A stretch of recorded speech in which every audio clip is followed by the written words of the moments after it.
మరో breaking news చూస్తున్నాం. Johnny మాస్టర్ని కాపాడే ప్రయత్నం జరుగుతుందా? కొంతమంది ఇండస్ట్రీ పెద్దలు రంగంలోకి దిగారు. జానీ మాస్టర్ కేసును తొక్కేసేందుకు యత్నిస్తున్నారు అంటే అవునని అంటున్నారు జానీ మాస్టర్ బాధితురాలు. అందుకే కేసును నీరుగార్చే ప్రయత్నం చేస్తున్నారంటూ మహిళా కమిషన్కు బాధితురాలు ఫిర్యాదు చేసింది. తనకు న్యాయం చేయాలంటూ వేడుకుంది. తన కేసును నీరుగార్చుతున్నారంటూ వాపోయింది. తన స్టేట్మెంట్ను పోలీసులు వక్రీకరించేందుకు ప్రయత్నిస్తున్నారని ఆరోపిస్తుంది. ఫిర్యాదు చేసినప్పటి నుంచి ఎదురైన పరిణామాలను ఆమె వివరించారు. కొందరు నిర్మాతలు పోలీసులపై ఒత్తిడి తెస్తున్నారంటూ బాధితురాలు సంచలన ఆరోపణలు చేస్తున్నారు. ప్రస్తుతం జానీ మాస్టర్ పరారీలో ఉన్నారు. జానీ మాస్టర్ అరెస్టుకు రంగం సిద్ధం చేశారు. ప్రస్తుతం జానీ మాస్టర్ లడఖ్లో ఉన్నారని తెలుస్తుంది.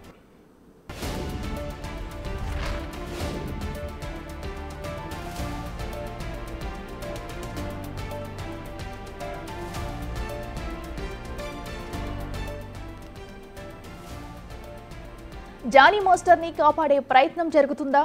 కొంతమంది ఇండస్ట్రీ పెద్దలు రంగంలోకి దిగారు. జానీ మాస్టర్ కేసును తొక్కేసేందుకు యత్నిస్తున్నారా అంటే అవునని అంటున్నారు జానీ మాస్టర్ బాధితురాలు.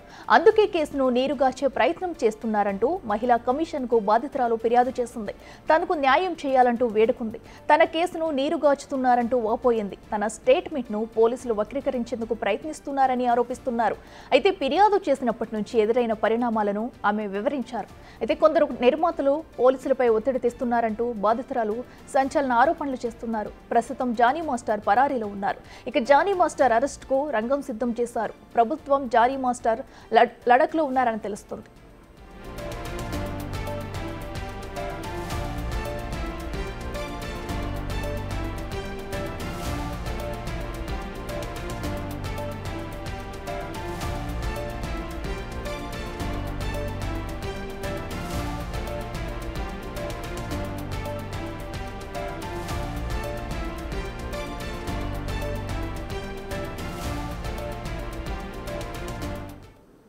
రైట్కి జానీ మాస్టర్ కేసును నీరుగార్చే ప్రయత్నం చేస్తున్నారంట కూడా బాధితురాలు వాపోతుంది. సినీ ఇండస్ట్రీలో కొంతమంది పెద్దలు తప్పిదం వల్లే కూడా ఇలా జరుగుతుందంటూ కూడా పోలీసులు ఇలా వ్యవహరిస్తున్నారంటూ కూడా బాధితురాలు తెలుపుతుంది. అయితే ఇదే అంశానికి సంబంధించి మరింత సమాచారం మా ప్రతినిధి రాణా లైవ్లో అందిస్తారు.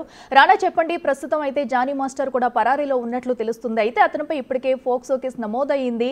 మరి పోలీసులు ఇప్పుడు అతన్ని ఎలా అదుపులోకి తీసుకొని ఉన్నారు? మరోపక్క అయితే కేసును నీరుగార్చే ప్రయత్నం చేస్తున్నారంట కూడా బాధితురాలు వాపోతుంది. అసలు దీనికి సంబంధించి పూర్తి అప్డేట్స్ ఏంటి?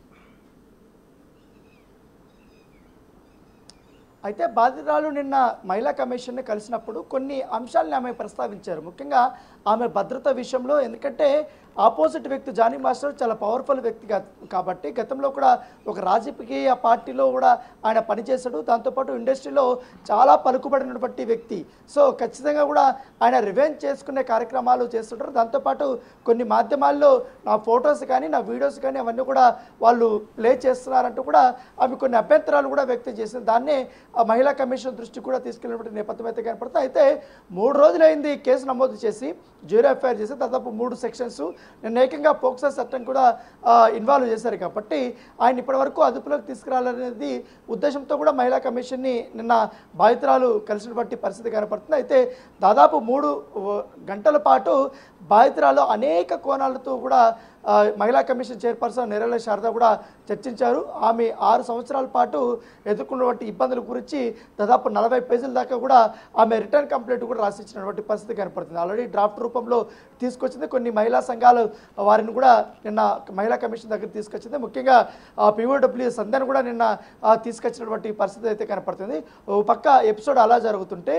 పోలీసులు మాత్రం ఎప్పుడైతే ఇటు ఇండస్ట్రీలో ఇంటర్నల్ ఎంక్వైరీ జరుగుతుంది, వారు కూడా ప్రాథమికంగా దాదాపు 10 రోజుల నుంచి కూడా దీనిపైన ఎంక్వైరీ జరుగుతుంది.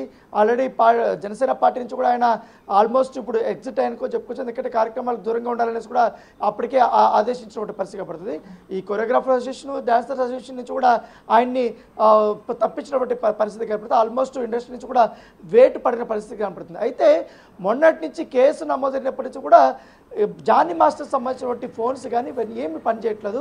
ఆయన ఎక్కడున్నాడు ఏంటి అనేది కూడా ఆచూకీ పోలీసులకైతే తెలియటం లేదు. నిన్నంతా కూడా పోలీసులు దాదాపు 3 బృందాలతో వెళ్ళారు, ఆయన వెతుకుతున్నారంటూ కూడా వార్తలు వచ్చినటువంటి పరిస్థితి. అప్పుడు ఒక బృందం నెల్లూరుకి వెళ్ళిందని, మరొక బృందం లడఖ్కి వెళ్ళిందని, మరో బృందం ముంబైకి వెళ్ళిందని, మరో బృందం చెన్నైకి వెళ్ళిందని కూడా అనేక వదంతులు కూడా వినిపించిన నేపథ్యం కనపడుతుంది. ఇదే అంశాన్ని కూడా నిన్న రాజేంద్రనగర్ డీసీపీని బిగ్ టీవీ కూడా మాట్లాడినప్పుడు ఆయన కొన్ని చెప్పడం జరిగింది. ఎందుకంటే జానీ మాస్టర్ పైన నాన్ బెయిలబుల్ వారెంట్ ఉంది, ఆయనకి ఈ కేసులో బెయిల్ వచ్చే ప్రసక్తి లేదు, ఆయన ప్రస్తుతం పరారీలో ఉన్నాడు, ఆయన కోసం మేము వెతుకులాట మేము ప్రారంభించామని కూడా వాళ్ళు చెప్తున్నటువంటి వర్షం. ఇంకా కొన్ని ఆధారాలు, ఎందుకంటే విక్టిము కొన్ని ఆధారాలు పోలీస్ స్టేషన్కి ఇంకా ఆమె సమర్పించలేదు. అలిగేషన్స్ చేసింది, తర్వాత తను వెళ్ళిపోయింది, తర్వాత మేము కూడా చేయాల్సినటువంటి కార్యక్రమాలను కూడా చేస్తున్నాం, వైద్య పరీక్షలు చేయించాం, తర్వాత ఆమె దగ్గర కూడా స్టేట్మెంట్ కూడా రికార్డ్ చేసుకున్నాం, భరోసా కేంద్రానికి తీసుకెళ్ళాం.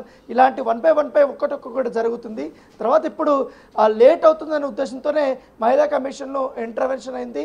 అయితే ఆమెకు భద్రత కల్పించమని మాత్రమే మహిళా కమిషన్ మాకు చెప్పింది. అయితే ఎక్కడ కూడా కేసు నీరు కార్చలేదు, ఎవరు ఇన్వాల్వ్ అవ్వట్లేదు అనేసి కూడా ఇప్పుడు ఉన్నటువంటి పోలీసులు అయితే చెప్తున్నటువంటి పరిస్థితి. కాబట్టి చట్టం ప్రకారంగా ఇన్వెస్టిగేషన్ అయితే జరుగుతుంది. ఎందుకంటే ఈ పోక్సో చట్టం కింద కానీ ఈ రేప్ కేసుల కింద కానీ చాలా పకడ్బందీగా కూడా ఆ కేసులు నమోదు చేయాల్సి ఉంటుంది, ఇన్వెస్టిగేషన్ కూడా జరగాల్సి ఉంటుంది, దానికి తగ్గట్టు ఆధారాలు కూడా సేకరించాల్సినటువంటి అంశం కూడా ఉంటుంది, అనేక మంది కూడా విచారించాల్సినటువంటి పరిస్థితి కూడా ఉంటుంది. కాబట్టి దాన్ని బేస్ చేసుకునే మేము ఇవన్నీ కూడా జరుగుతున్నాయి. దాంతోపాటు ఈ 2 రోజుల పాటు నిమజ్జన కార్యక్రమాల్లో కూడా పోలీసులు చాలా బిజీగా ఉన్నారు. దాదాపు మొత్తం ఎంటైర్ సిటీ అంతా కూడా పోలీసులతో బ్లాక్ అయిపోయినటువంటి సిచ్యువేషన్. అయినప్పటికీ కూడా ఒక బృందం సపరేట్ కానీ ఈ జానీ మాస్టర్ కేసు మీదనే వాళ్ళు పనిచేస్తున్నారంటూ కూడా పోలీసులు వర్షం చెప్తున్నటువంటి నేపథ్యం అయితే కనపడుతుంది. అయితే ఇప్పటివరకు కూడా జానీ మాస్టర్ సంబంధించినటువంటి ఎక్కడ ఆచూకైతే తెలియటం లేదు. అయితే నిన్న కొన్ని కామెంట్స్ కూడా చేసినటువంటి పరిస్థితి కనపడుతుంది. ఎందుకంటే మా మహిళా కమిషన్ చైర్పర్సన్, ఎందుకంటే విక్టిమ్కి 16 సంవత్సరాల నుంచి కూడా తాను ఇటు కొరియోగ్రాఫర్గా జానీ మాస్టర్ దగ్గర చేరినప్పుడు అసిస్టెంట్గా చేరింది, తర్వాత కొరియోగ్రాఫర్ అయింది, అనేక బాధలు పడింది, చాలా బాధలు పడింది, చెప్పుకునేటువంటి స్టేజ్లో కూడా అమ్మాయి ఉంది. అవన్నీ కూడా మాతో చెప్పుకునేది. కాబట్టి వాటికి సంబంధించిన ఎవిడెన్స్ కూడా మా దగ్గర ఉన్నాయి, ఎవిడెన్స్ కూడా ఆమె సబ్మిట్ చేసింది. అవన్నీ కూడా మేము పోలీసులకి ఇస్తాం, అలాగే కోర్టులో కూడా మేము సబ్మిట్ చేస్తాం. ప్రస్తుతానికైతే విక్టిమ్కి భద్రత కల్పించండి మెయిన్ అనేది కూడా ఆ పోలీసులకి నిన్న మహిళా కమిషన్ ఆర్డర్ ఇచ్చినటువంటి పరిస్థితి కనపడుతుంది. Right Rana, thanks for updates.